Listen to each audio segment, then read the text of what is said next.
just got off the plane in Tonga for country number 41 for me and 67 for Karen.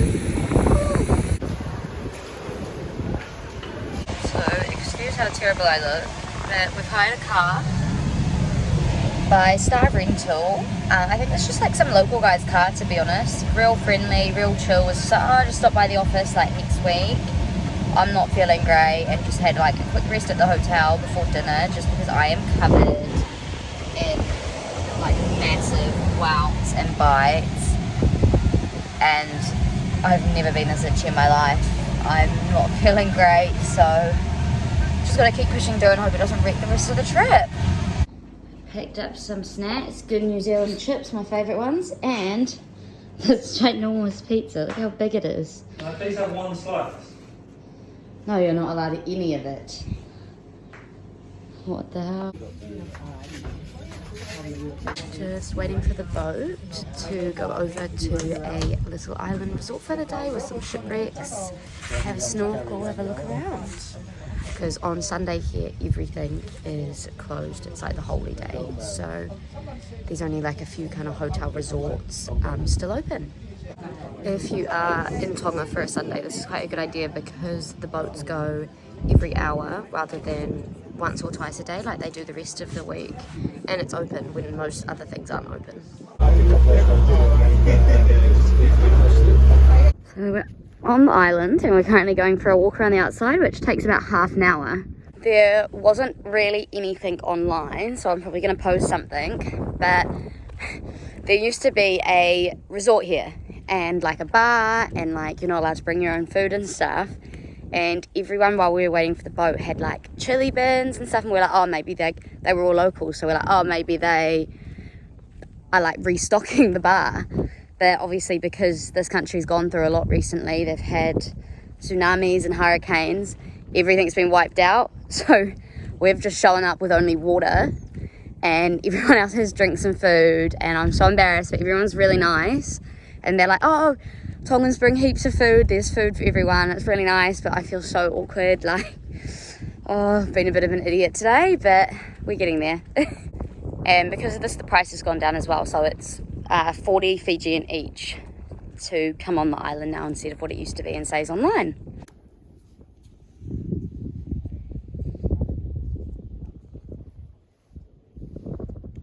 Karen's off somewhere that way trying to practice vlogging because he's had to do about 10 attempts at one video. So he might be telling you what I was going to tell you now, so we'll leave him to it. But I'm just sitting in the shade under a palm tree enjoying a private island, basically.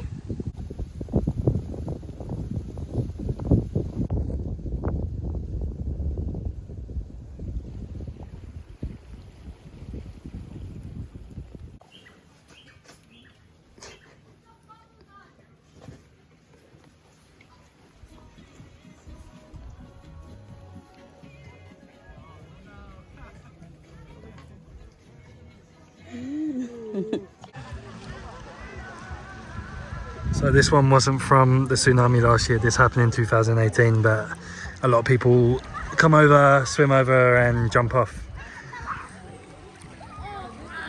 So I've just come to pee because there's no toilets left on the island, so came to find a quiet spot to pop a squat.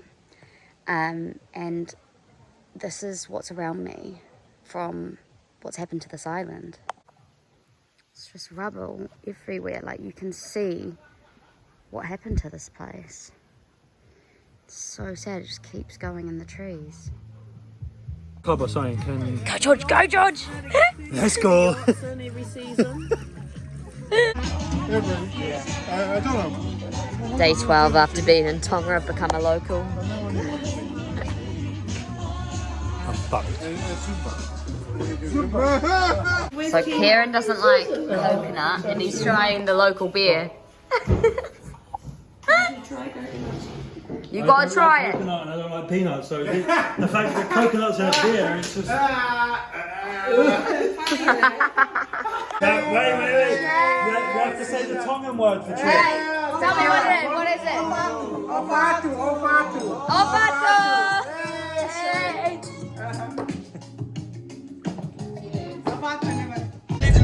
Day 3.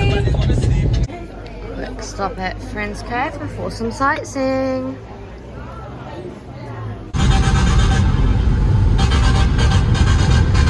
Our first tourist spot of the day, the three-headed coconut. Oh, we're walking by a car. This is one of the main tourist attractions in Tonga. It's impressive.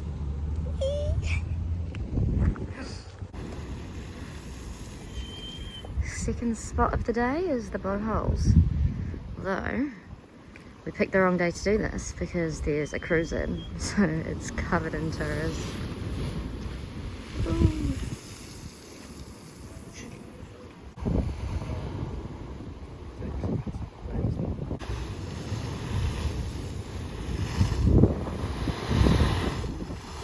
It's a game about patience. We have been standing in the sun trying to get that perfect video and photo, and the blowholes just, you can't time them a little bit.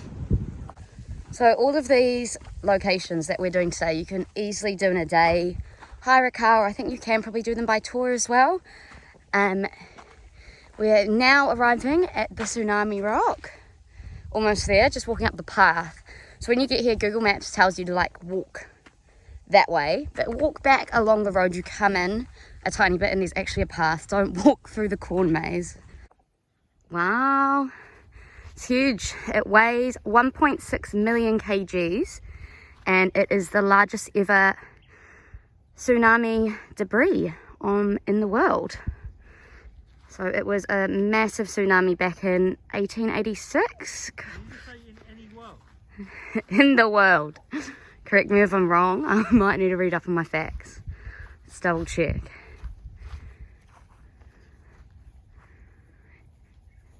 (1982). That's when it got its name.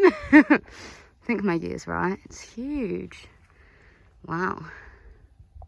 Almost right. It was 1883. 3 years off. Oh, you said 1983. No, that was the second bit. That's when it got its name. That's when it got its name. You're a retard. Thank you. And the tsunami was 50 to 90 meters high. It was a massive one. And it came from, obviously, the volcanoes just of the coast of Tonga, like they've had to suffer with recently. Next stop, this is where the waves hit the worst. This part of the island was quite devastated with the tsunami. This is the Abel Tasman landing spot where we first found the islands. One of our friends who's from Tonga in New Zealand actually recommended we come and stay at this really nice resort. When we looked into it, we found out it was fully destroyed and permanently closed in the tsunami. So we've just come to the spot where it is, and it's literally just rubble. I don't know how well you can see it, but there's just nothing left.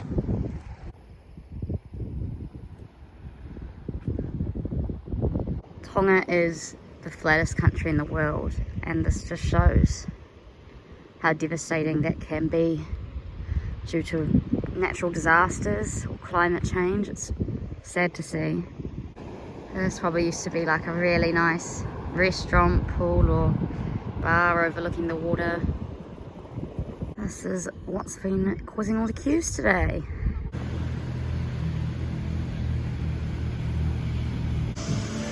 Kieran's tradition of trying curry in every country was a little bit hard to find, but we found it. Just got soft serve from this little store.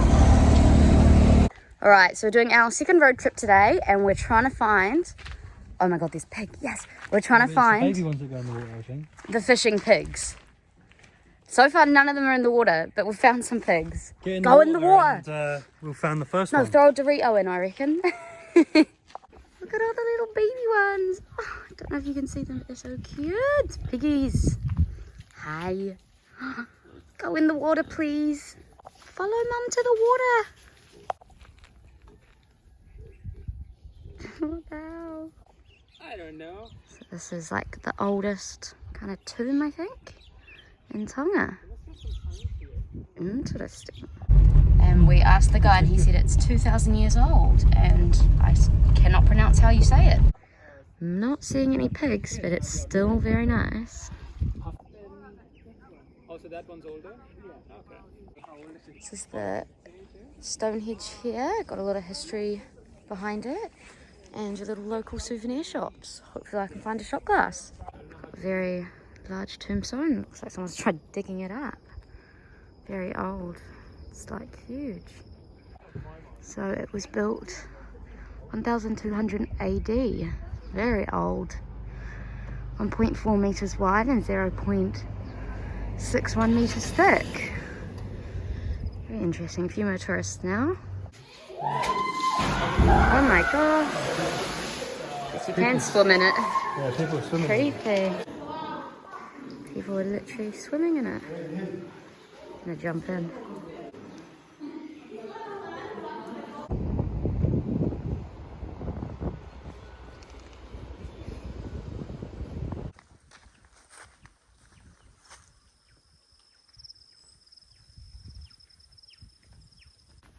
Google Maps has got absolutely no clue in this country. Everything is wrong, it's in the wrong direction. I think we're doing a hike now. It's like, it says it was 100 meters away, but we've probably been walking nearly a mile. Did you drink all the beer? Hey, no! We drink that. Finally made it. Pretty impressive. We just met these two Tongan locals drinking beer under a tree as well. Don't know how they got here. Yeah, the locals have just said that these are shark infested as well. Following the locals down some interesting road to see another tourist spot. It's not a tourist spot. The local spot. Wow, I didn't even know it existed. Very cool.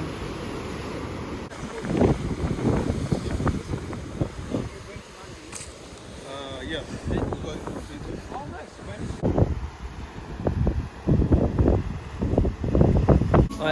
I'll give you like $100 if you can prove your allergy. He's like, why would I want to? This is the restaurant at the top. It's called. It's quite cute. Nice views over the city. Hounding me. Come to Oman. Come visit me. I was like, Trying the local Chelsea Fulham, but it's old rum and cola.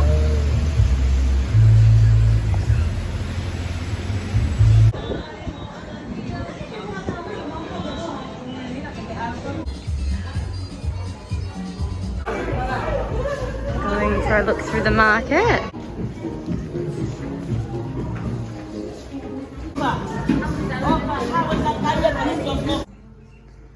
Just stopped at this cute little restaurant for a drink while the power has gone out. So our hotel is boiling and we can't get dinner yet. So here we are, Kieran in his cute little island fit, enjoying the views.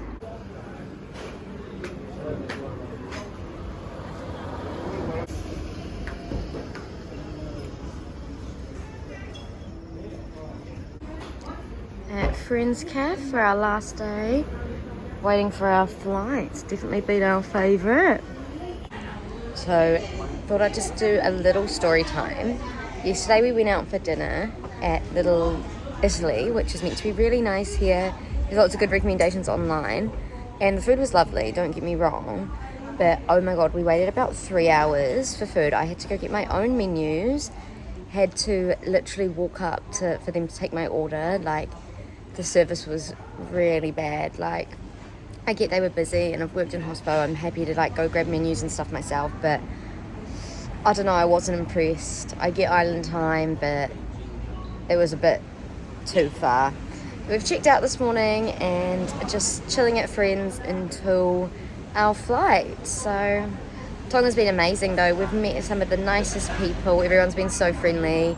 They're definitely right when they call it the friendly island. So have really enjoyed our trip and 100% recommend coming here.